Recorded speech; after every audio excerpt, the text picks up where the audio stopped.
Our three championship contenders gave us a masterclass on what it means to drive in F1, period.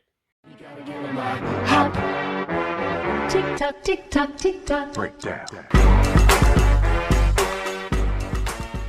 No way you have just started this video and you have no idea who's won the championship. If you have no idea, but I'm not going to give you that long because you can't have clicked into this video and not know who's won the 2025 championship.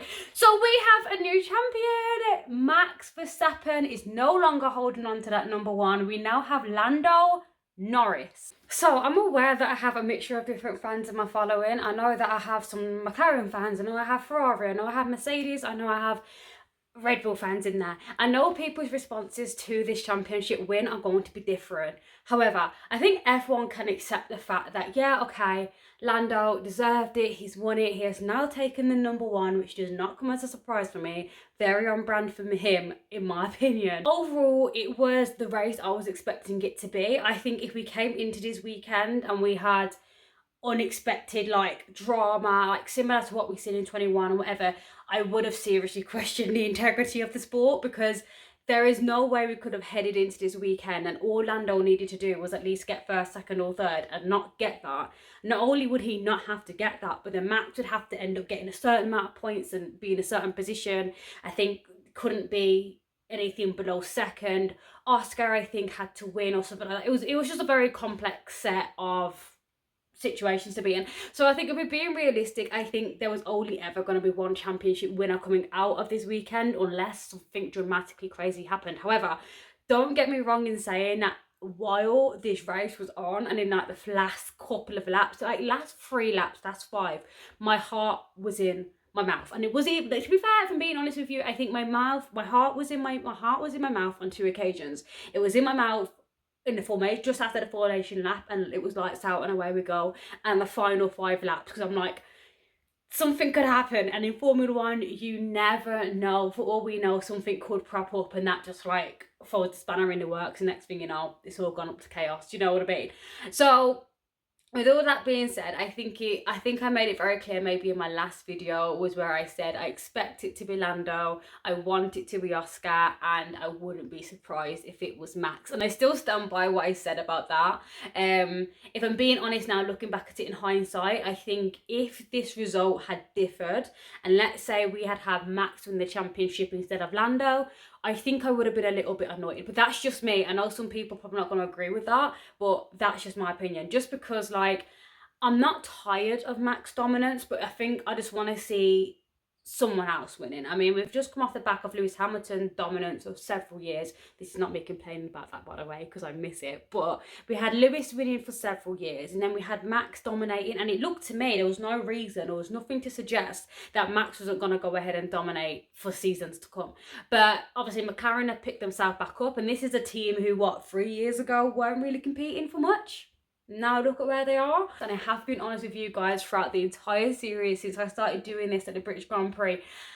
I wanted Oscar to do it because, in my opinion, Oscar Piastri was the real MVP. I know that Lando, I think he ended up having 8 wins this season, and Oscar ended up having maybe 6, potentially 7. He didn't have as many wins. Lando obviously had more wins than him. Now, we're not going to go into great detail about, oh, but if this result was different, then it would have been, because at the end of the day, you can say that about every single race. However, I do strongly believe on this occasion that there was I think at least one. There was at least one occasion I remember, which I can't remember what Grand Prix it is, and McLaren said to Oscar, can you give Lando that position back because we messed up the pit? And I can't remember what race that is, somebody please remind me, but they ended up swapping the drivers over. And if you think about it in context, I know we're not going to go through every single race and say, oh, if this was different it could be this, or this was different it could be that. No. But if you actually deep it, like, Lando won the championship by 2 points. 2. That little swap that happened mid to late season, I say it was probably mid-season, that little swap that happened mid-season quite literally gave him the championship. However, I'm not going to go into every single occasion as to when this happened, somebody should have been prioritised here. All I can take away from this, and I think there are key takeaways, Lando did good. He did good. I still stand by the fact that if he didn't win it this year, then I don't think he ever would have won it. Oscar Piastri, my real MVP, he has several championships in his back pocket. I'm one of those drivers that, considering how young he is, he has a level of maturity that drivers a couple years older than him do not display. I have never, or it is very rare, where you see Oscar Piastri acting out, getting angry, frustrated. Somebody who's composed and can stay calm in the moments where he's not expected to stay calm. And for him to be, what, 23, 24, I think is a year below me, I think he's 23, like, that's an immense amount of maturity to have at such a young age. So with that all being said, I can promise you now, I look you in the camera when I say Oscar is going to win more than one championship, and he is seriously going to be one to watch out. I don't know why my light is changing colours. Well, you're going to get a rainbow off me. My opinions of Max go up, they go down. I don't know how to feel about him, but I have always said that I respect the driver that Max is. You can't take that away from him, regardless of what you think about him, his character, his team, his wins, his championship. It don't matter, because what you can tell and what nobody can tell me is that Max Verstappen is not a stellar driver. And I think for him to still stay within contention of this championship, considering his car was not the car he had last year, at least for the first half of the season, Red Bull were not performing at all. So I would say personally, the most consistent team and the fastest team after McLaren was Mercedes. It wasn't Red Bull, in my opinion. It definitely wasn't Ferrari, for obvious reasons. I think it was just the expertise and the brilliance of Max Verstappen that was able to get the best out of that car. If I think about how good is Max Verstappen, is he really that good? Is he really that great? Is it just the car? Is it... This was, for me, him highlighting, I am that driver and I am that guy. I don't need the fastest car. Just give me a car and I will give it 110% every single time. And that's what our 3 championship contenders gave us, a masterclass on what it means to drive in F1, period.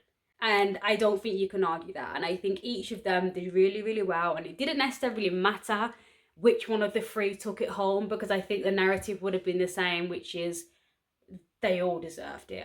But the man that won the most races won, and that's how F1 works, right? I think so. So as we've already covered, the F1 season is done, finished, finito, bye-bye. But we said a goodbye, we said a good few goodbyes this season. So when the race kind of ended, I was like, oh, okay, oh, this is it. You don't realise that you've actually said goodbye to an F1 era. We are no longer going to see a DRS. We are no longer going to hear Crofty say, oh, it's gone to the DRS now, such and such has got DRS, oh my god, it's got to overtake. We're not going to see that anymore. We're going to hear Mum. We're going to hear Mum. No, we can't. There's no way. We're all about to get on national television and on streaming services and just say, yeah, he's got the mum, or it's his mum. Do you know what I mean? It just doesn't make sense. But I'm hoping, do we just say MOM? Yeah, we're going to say MOM. MOM. That's what we're going for. So, yeah, we said goodbye to DRS. We said goodbye to Kick Saber. We said goodbye to Yuki Tsunoda, who, oh my God, did the most on-brand Yuki Tsunoda thing I think I have ever seen. Yuki, typical Yuki, where he turns and he says, leave me to it. Like, I know what to do. Just leave me to it. That is so him coded. Like, the Yuki Tsunoda I know is the Yuki that shouts at his engineers and tells them to shut up and let him do and just rages down the microphone. I'm going to miss that Yuki. But either way, that's besides the point. So, you know, seeing what he did, the whole swerving thing, knowing that you're not supposed to do that, forcing Norris off the track, very on brand for Yuki. But I just wish that it almost never happened, especially in like the final race where you are a main driver in a Grand Prix, because let's be honest, with the amount of talent that's coming in, this could very well be the last time we see Yuki Tsunoda in a Formula 1 car. I know he's a reserve driver and I know he's their test driver, but in terms of overall races, is that the last we're going to see of him? Will we see Yuki Tsunoda perform in a race again? I don't know. However, what I will say is, take it with a pinch of salt, because we all know what Red Bull can be like. I say Red Bull, I'm probably more leaning towards Horner and Helmut, but Helmut's gone now. Can we do that? That's my little... Helmet's gone now, children. The same person that had the audacity to say something about Kimi Antonelli, about him doing something on purpose, and Kimi was getting death threats. Now guess what? Your death threat is now here, sir. Close the door. Pack your bags. You're done. You're done. I'll even walk you out. Respectfully, Christian's gone, Helmet's gone. I'm really hoping that Red Bull move in a more positive direction, because Red Bull have historically been seen as the bad guys. Are we going to see them have a little bit of a rebrand? Even Max, like, I think Max is a nice driver, and I never thought I'd say this. I would never thought I would say or see the day where I say I think Max Verstappen's a nice guy. We talk about the same Max here, like, it's mad. So takeaway from this is that we have a new world champion. We are saying goodbye to some things, we are saying hello and welcome back to other things, i.e. let's not forget Sergio Perez and Valtteri Bottas are both coming back next year, and we have Audi coming into the equation, we have new regulations, and we have 90 days, ladies and gentlemen. We have 90 days to get ready for the next season. So just because the season is now done, I am not done. I'm still going to be here every single week. I don't know about you, but I will be. I can't wait for it. I'm looking forward to it. We have 90 days until Melbourne. The countdown is literally, in my opinion and in my eyes, it is very much on. We have car liveries being revealed as early as January and February. We have car liveries being released. It's going to be so exciting to see the colours, the designs. I know we've seen Audi just a little bit so far, but I'm so looking forward to seeing the likes of Williams, Aston Martin certainly, Ferrari, can they give us actually a competitive car next season? I don't know. Mercedes, never ever ever ever want to count out, especially, and Mercedes is still going to be one of the massive engine suppliers. Red Bull, again next year, they're now changing from Honda engines to Ford engines. That may be a bit before my time, but I don't know how a Ford engine's going to work.